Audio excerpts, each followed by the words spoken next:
Back up. Nope, that's it. That's what you get.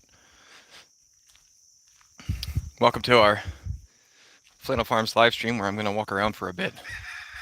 We're headed out to the pigs. Our new pigs. There's new pigs. Woo! I actually think better when I walk and talk, and I wanted to cover this topic with you guys.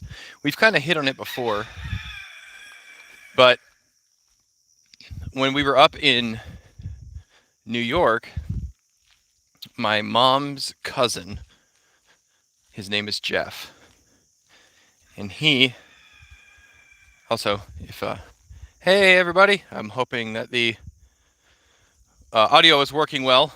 Nobody said it isn't, so we're going to go with it is. Anyways, it was his father's memorial service that we went to, and he was my grandfather's brother. So it was Jeff's dad. And he said to me,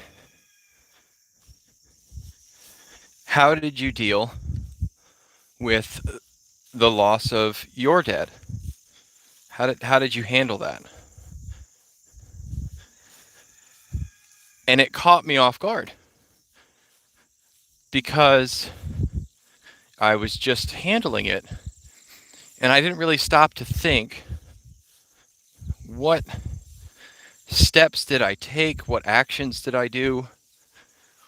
And how might that be helpful to somebody else? So I'm going to give you some brief background, and then we're going to talk about that. And grief is a massive topic. There's all sorts of layers of grief, and I don't have time or the education to get into all of them. So we're not going to. I am not a licensed therapist or any of those things. These experiences are my own. Hey, Sean, good to see you, my friend. I am glad you're here. I'll get to chats in a little bit. I can't walk and do chats and think at the same time. So, but it was a beautiful evening, so I thought I'd walk out to the field and maybe we just stand around and chat. So, with all the disclaimers in place, look at these pigs. I love these guys. Also, this has nothing to do with our lost pig, Boromir. I mean, that caused some grief, but we're not talking about that level of grief. We're talking about big time grief. Here's our other 4 new pigs. They're being hot wire trained right now. And the cows are out in the field. Hey, boys. So, where did you come from? Apparently, not pig time grief. That's right, Sean. I almost made the joke that Boromir is now no more Amir, but that didn't seem appropriate. So let me tell you a little bit about myself, because I can only tell you how I have dealt with grief. And then you can use what you can use or not use what you don't want to use. But I have always been somebody who likes being in the middle of a crisis. So, even when I was a kid, it's just my personality. When things start to go sideways, I like to be involved. So I think that's why I fit into my career. For those of you who are new to the channel, I am a firefighter, paramedic as a day job, YouTuber by night, stump grinder also sometimes, and all sorts of other things. And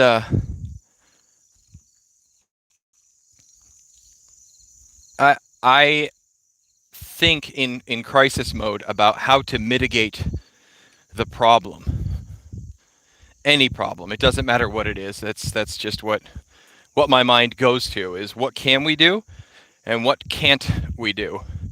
I love the line from Pirates of the Caribbean, the first one, which was obviously the best one. Everybody knows that. Where Jack Sparrow tells young Will Turner as he's hanging over the ship, there's only 2 things that matter: what a man can do and what a man can't do. Hey, Wooden Nickel, glad you're here. And I can let you drown, but I can't bring the boat in by myself. He's following me everywhere, by the way. What are you doing, man? That's my grief counselor. So, I go into what can we fix mode. My grief tends to get delayed, and I deal with it later, kind of thing. Post-traumatic stress or post-traumatic grief is normal. The disorder, there's a whole list of things that make it a disorder. So handling things in that kind of way where it's delayed, I bet they think I'm nuts. I don't care. That's normal. When it becomes a disorder is when the flashbacks don't go away.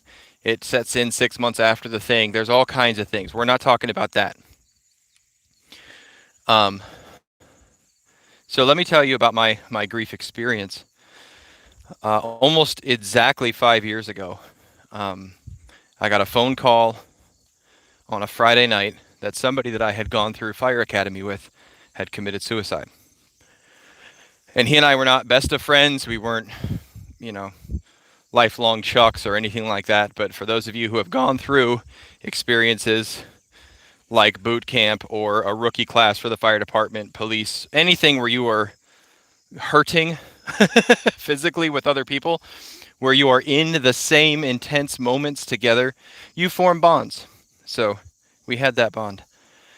Blew my mind. Couldn't believe it. The next day, while I was at work, I got a phone call that roughly 11 hours away, my father had been involved in a single vehicle accident. And was very little details, almost no details. And of course, there's HIPAA laws and all these wonderful things where you can't get information. And I probably threatened a few people over the phone in the nicest way possible to get information. None of it worked. And we found out by the end of the day that he was actually in very bad shape. And as it turns out, the initial impact caused so much damage internally that my father was essentially brain dead. But it took roughly a week before he passed away. And of course, the whole family gathered down in the city that was the closest city because he was traveling. So it wasn't even in our hometown. It wasn't near any family. I think the nearest family lived several hours away, and we all just kind of descended on this small town, took over a hotel.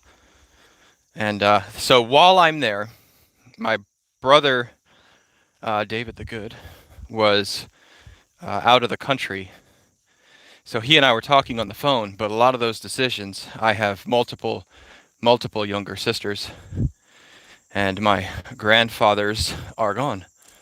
So I was the point guy for a lot of these decisions that had to be made. And so I went into crisis mode, and we made sure that people had places to stay and that babies had pack-and-plays and that groceries were available and people were eating. And I have a quasi-adopted sister-in-law, or quasi-adopted sister, not in-law. She knows who she is. She's another one of those people. She was very, very instrumental in crisis mode, taking care of the actual needs in front of you while you're doing something.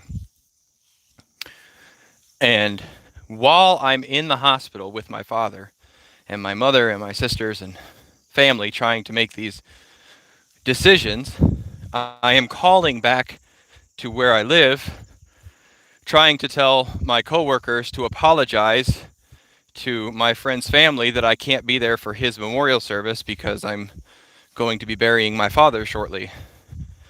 And I remember people back here saying, "Why are you calling here? You should be, thinking about what you have to do with your family." And to be perfectly honest, as terrible as it was to talk to them about him, it was a distraction from what was going on with my dad. And so I dealt with what was in front of me until it wasn't in front of me anymore. He passed away, I think it was 6 days after the accident. Might have been 7. I don't remember exactly. He would have been 70 this month. And you just deal with it. You do what you have to do. Now, some people's response when they have grief is not, "Are you going to follow me all over the property? Huh? Do you want to ride?" He might want to ride. This might help. Does that help the grief counseling? No, you want to get back down? All right. Some people fall apart during the crisis. And I don't know what to tell people like that because I don't understand it. I don't mean to be callous, far from it. I just don't understand it because that's not how my brain works. My brain just goes into get done whatever you can get done and take care of the other people. And so after he passed away, there was still things to do, right? There's my mom to look after. Not that she's an invalid, far from it. Just my father's gone, so a lot of those responsibilities fell to me. And I will tell you that that's what my father raised me for. That was what he put into me through my childhood. He was a wonderful, godly man, and he did very well in raising his children. And that's what I was thinking when, buddy, I don't want to kick you. Now he's pouting at me. He walks right underneath your feet. But what I was thinking when Jeff asked, how did I deal with it? I said, this is what my dad raised me for. My dad didn't raise me to be totally dependent on him and my mom. They raised me to be an adult. And what I was thinking is in the first little while, I remember sitting in the hospital, knowing that his transition to heaven was coming soon. And you could see the highway from the hospital. And all these cars are driving by, living their normal life. And I remember thinking to myself, do you not know? Do you not know what is going on a quarter mile from where you're at? That our family's life is never going to be the same. It's never going to be the same. And you're just driving around, going to work, almost irrationally angry at total strangers for living their lives.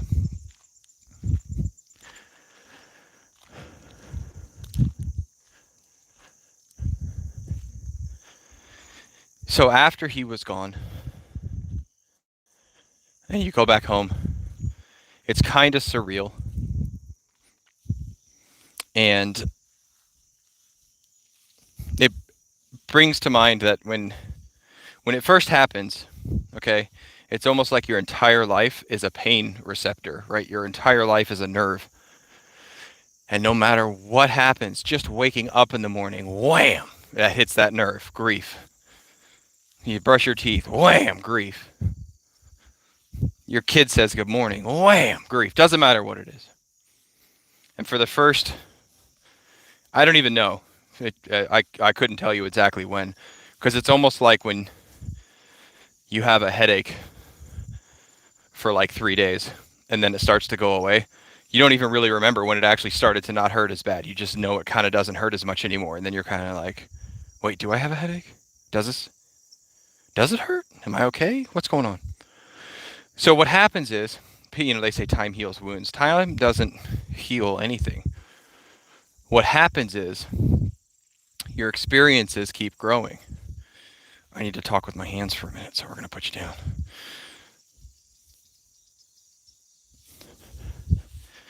So if this is your day, when you first have that grief happen, the entire thing is the nerve ending. It doesn't matter what happens. Everything hits it. And as time goes on, that circle just kind of keeps slowly expanding. Not much, but that button, in terms of your life, gets smaller and smaller and smaller. And not everything every day hits that button, okay?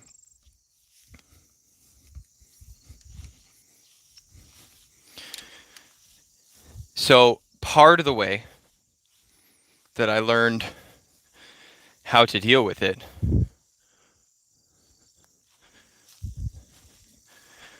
was to do the thing my dad trained me for. Now, in some cases, when people's parents die, it's a relief. Some people have had horrible, horrible childhoods, and they're actually almost free when their parents are no longer with them. And I would say that you can still use that grief. There's the grief of a childhood that you should have had that you didn't. I was mourning the loss of this wonderful man's influence in my life.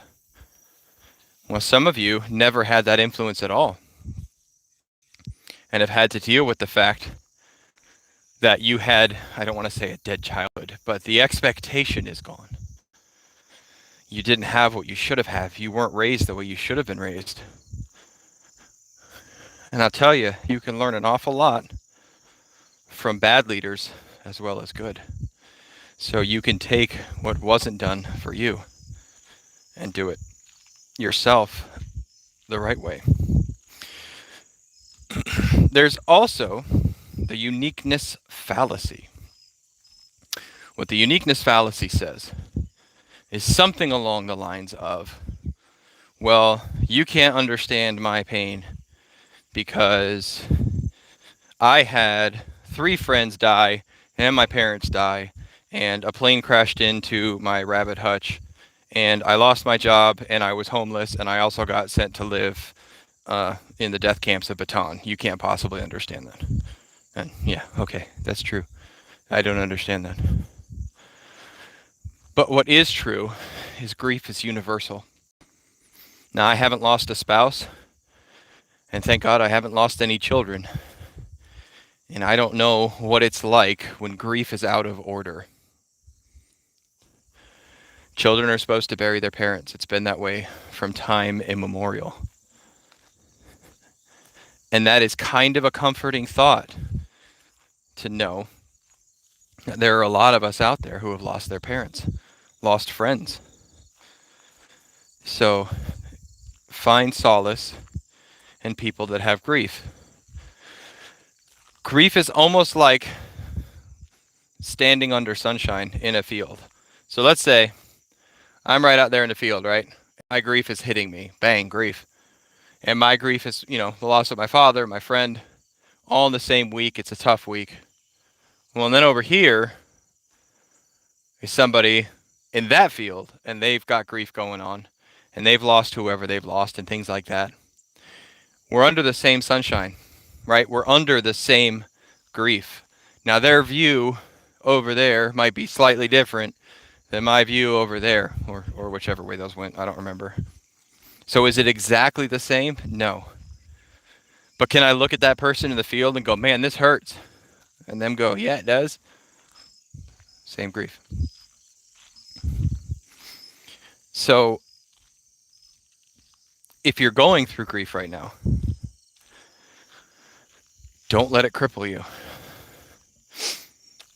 If you had a wonderful relationship with the person you lost, take what they taught you, take what you gleaned from them, use it in your life, honor them with that.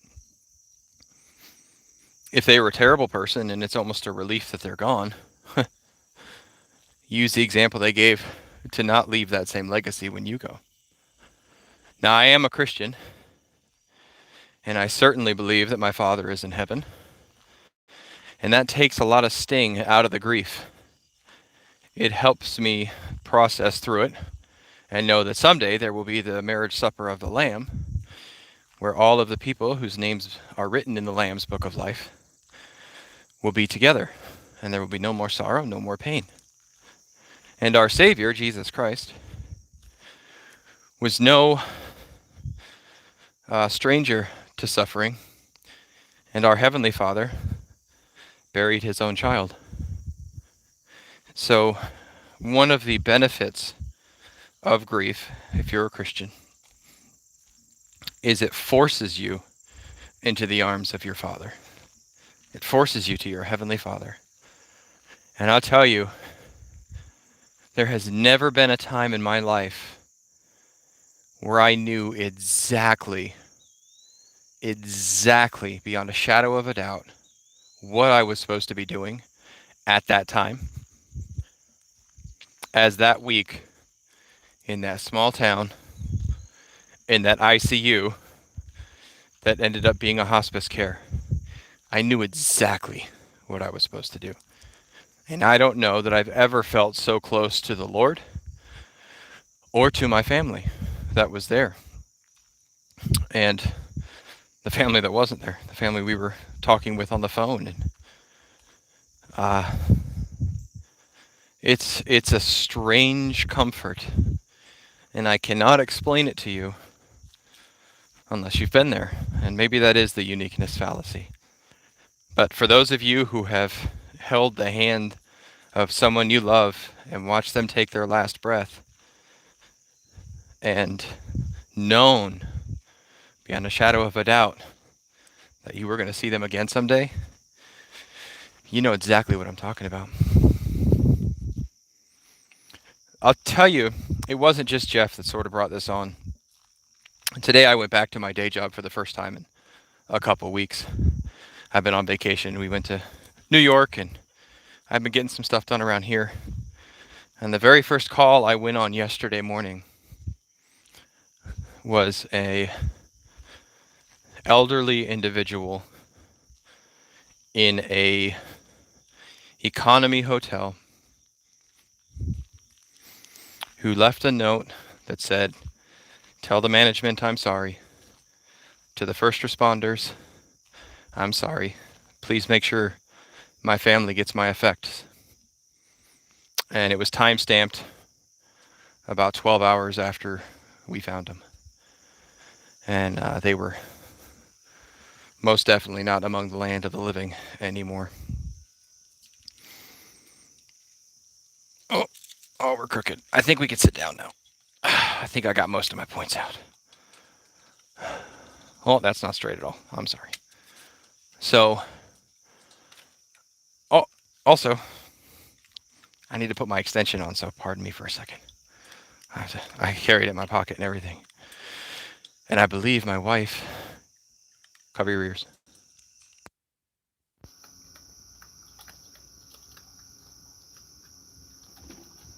Cover your ears. Can y'all still hear me? Hey, yeah. I'm pulling up chat now.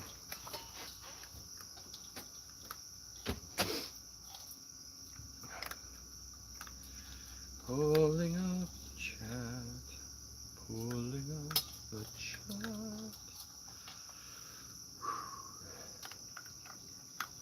Yeah, we can see now. Anyways, that person, excuse me, made me just think of this, and I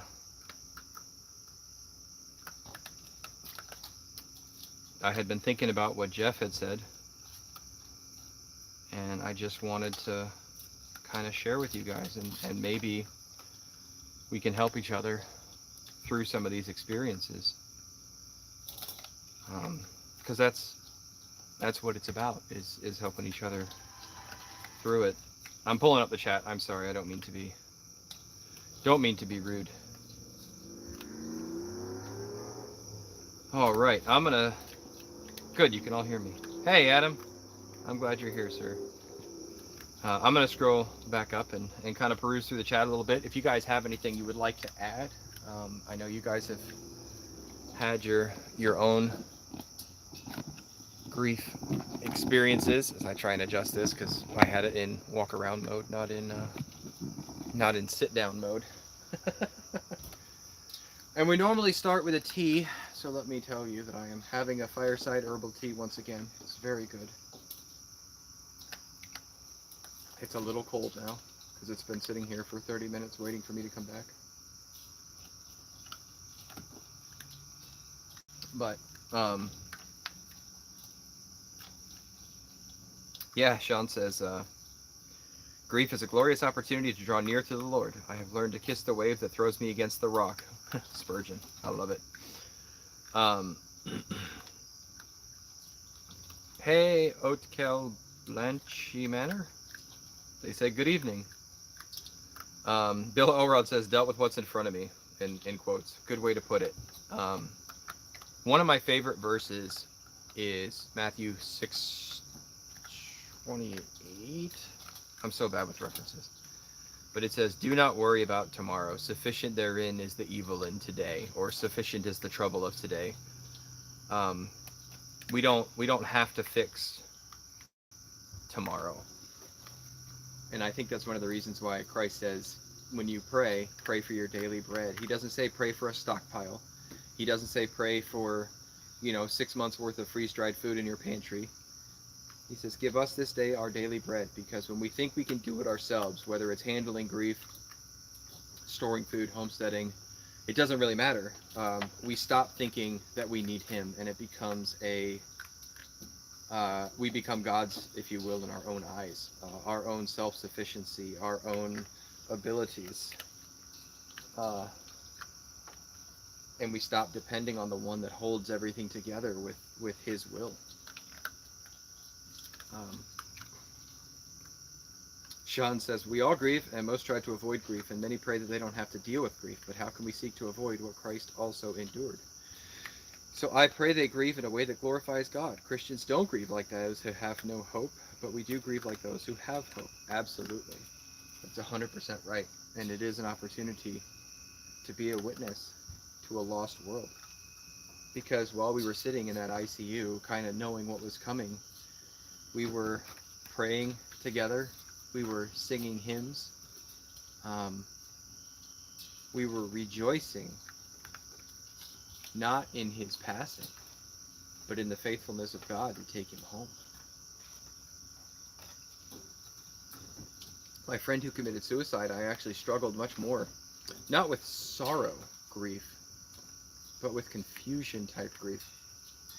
My friend who committed suicide was not a Christian in any way, shape, or form. And the ultimate loss that is, the eternal loss that is just hard to wrap your mind around. It's tough. Yeah, Bill says, I've come to realize that at any given moment, I'm one event away from everything changing. But I'm at peace, knowing that our Lord is never surprised. That's right. That's right. Wood Nickel says, gotta leave. Catch you on the next one. See you, my friend. Thank you for being here. Yeah, Sean says, pain is not a competition. If it were, Christ would win. And yet, even still, he condescends to us and sympathizes with our pain. Yep. Yep. Hey, Clarissa. Glad you're here. Hey, Belt Loop, he says, I'm at work again on the phone, so volume is low for the moment. No problem, brother. Be safe out there. For those of you that don't know, Belt Loop 29 has its own channel. He's trying to make the 4,000 hour mark. So if you have some extra time, he's done a couple like 37-hour live streams. Throw those on. He's trying to get monetized. Mike says, so sorry for your losses. Thank you, Mike. I'll tell you, it was one of the things that also helped me wrap my mind around it is in terms of history, right? We live in like the least traumatic time in history, I would say. And what I mean by that is if you go to graveyards from like the 17 and 1800s, probably 80% of them are filled with kids like under the age of 10. I mean, people had kids just die like crazy. Women died in childbirth all the time. The average life expectancy was like 40. We have become so accustomed to nothing hurting that when something like death happens, we're not ready for it. So it was comforting to know also that this is a universal suffrage. That people go through things like this is universal. So that make things a bit easier to handle. So Belt Loop's channel is Belt Loop 29. That's his channel. Bill Elrod asked what Belt Loop's channel was. So it's been a very busy weekend already, and it's only going to get busier. I'm going to give you a bit more on kind of what we got coming up this week. We can keep talking about grief if you'd like, but that was kind of the stuff I had. Jeff, if you ever watch this, I hope it helps you. We can always talk on the phone, but I actually thought it would kind of be easier for me just to monologue for a bit and spit out what I was thinking. I've been thinking about this for almost 2 weeks since he asked me about it, because it just kind of caught me off guard because it's been almost 5 years. I will tell you, probably the moment of most intense uh, pain was that following Christmas. It had been, August to Christmas, so what, 6 months, 5 months, and my mom sent Christmas gifts for the kids in the mail, and in the box was a sweater that I had given my father, and she gave it back to me. And I'll tell you what, man, that was a gut punch. Because all I could think was, I don't want this stupid sweater. I want my dad back. But it was, I still have it. I still wear it. And I wear it and think of him and do my best to live up to the way he raised me. This seems kind of like, that's a little clearer. Apparently I had some schmutz on the camera. Gross, don't eat my cable. Don't eat my cable. You stinker. If you want to hang out, come hang out. Hey. Come here. There you go. There you go. Hi. If you're really sad, get a baby raccoon. It helps a lot. It helps a lot. Yeah. But yep, there are definitely times where it just kind of hits that button all over again.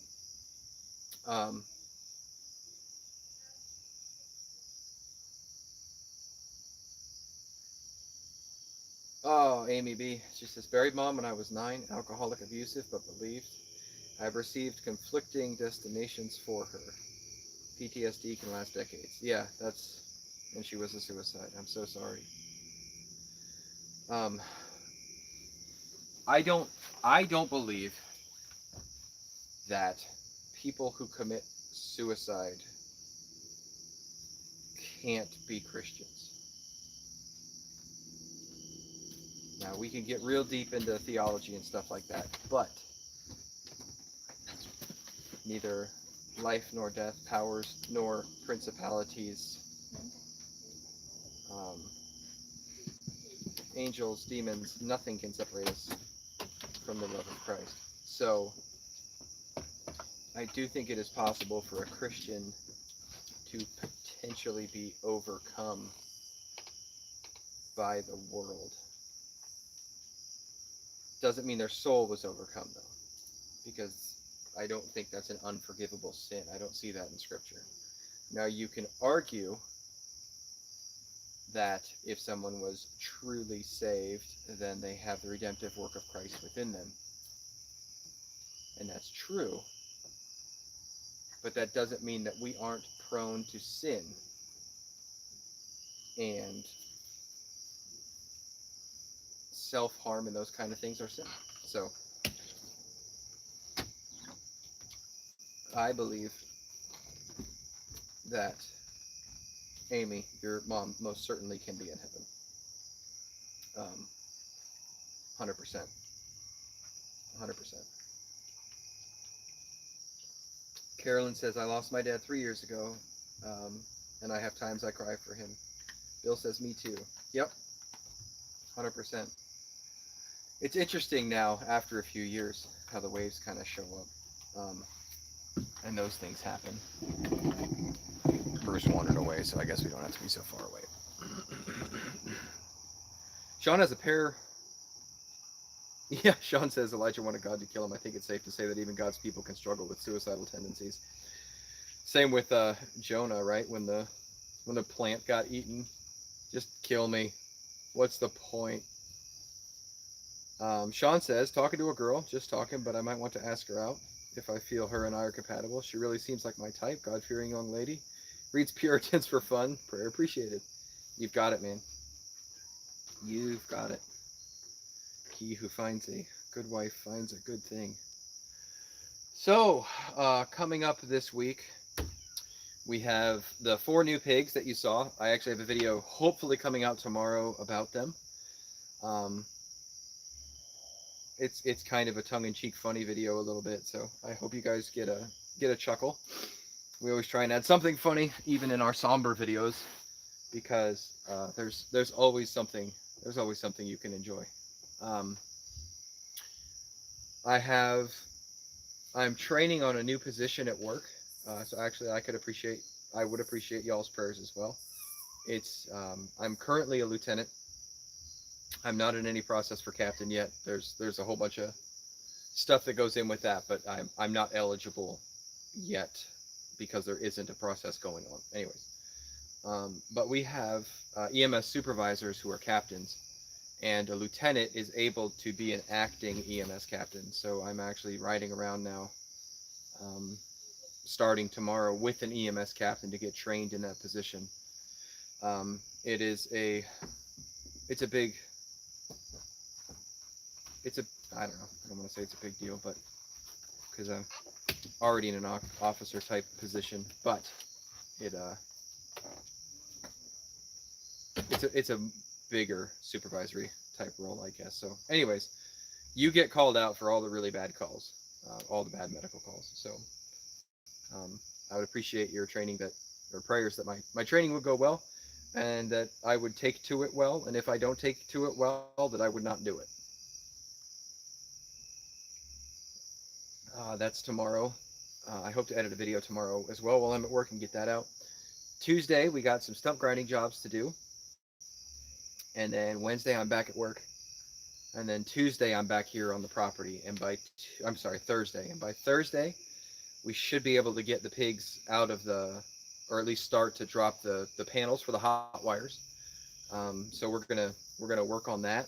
The cows, the Dexters that we've talked about before. If you're new to the channel, we're getting 2 Dexter cows, both heifers, and these are going to be our milking cows.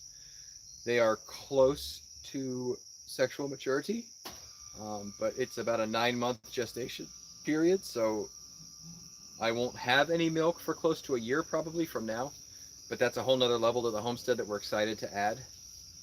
And that's about it. There's just been, it's just a lot going on, but a lot of it's maintaining. We're looking at planning next year. Oh, I forgot too. We have to start filming our 1 year on the homestead video. It has been 1 year since we got here, and we have all sorts of things that we want to discuss in the video. We have weighed everything that we have produced. We have a budget for everything that we've produced. So we need to compile this fairly massive video. I'm hoping to do that between Thursday and Sunday of this week, get it all filmed.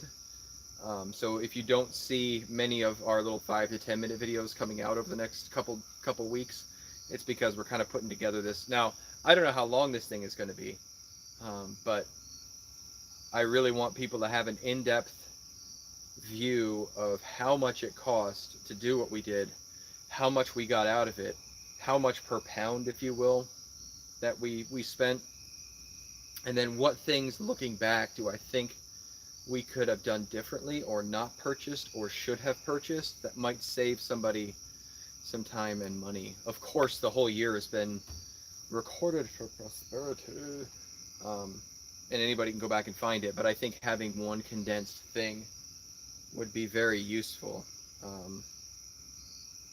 There's a problem with the server. Oh no! There we go.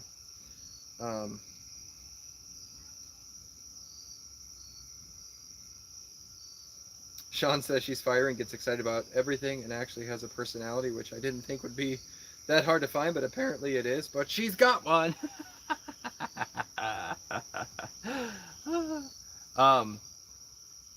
Yeah, Bill, it's just it's a fill-in position. So they have EMS captains who are regularly in those spots, but when they go on vacation and stuff like that, they might need somebody for a day or two or for a shift. So that would be my position potentially. I'm still riding the safety car, and I still have my lieutenant's position at the firehouse. So, yeah, Sean, be careful with spirited women.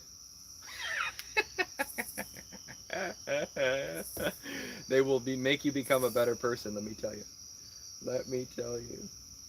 Bill says a lot has happened in 1 year. That it has. That it has, my friend. Whew, so much. I know we haven't quite hit the hour mark, but it was a very long day yesterday. It was a very long day today. We had church fellowship lunch afterwards, and came back here, took a nap. Then I had to unload a trailer and load it with all the stuff that I have to take with me tomorrow. So if it doesn't hurt any of y'all's feelings too badly. Also, quite honestly, the topic is kind of tiring to discuss, so it kind of takes it out of me a little bit. I'm going to go ahead and call it an evening this evening. Sean, I will add your request to my prayer list for the morning.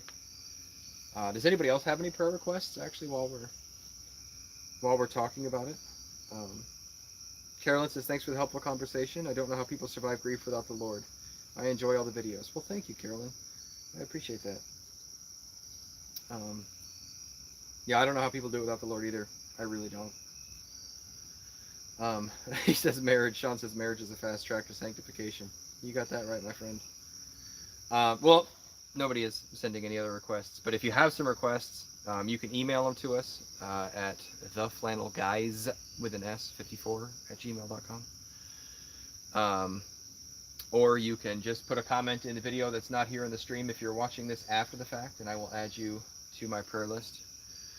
Otherwise, thank you for growing as you grow. May the Lord bless you and keep you this week. Be safe, and we'll see you next time. Bye.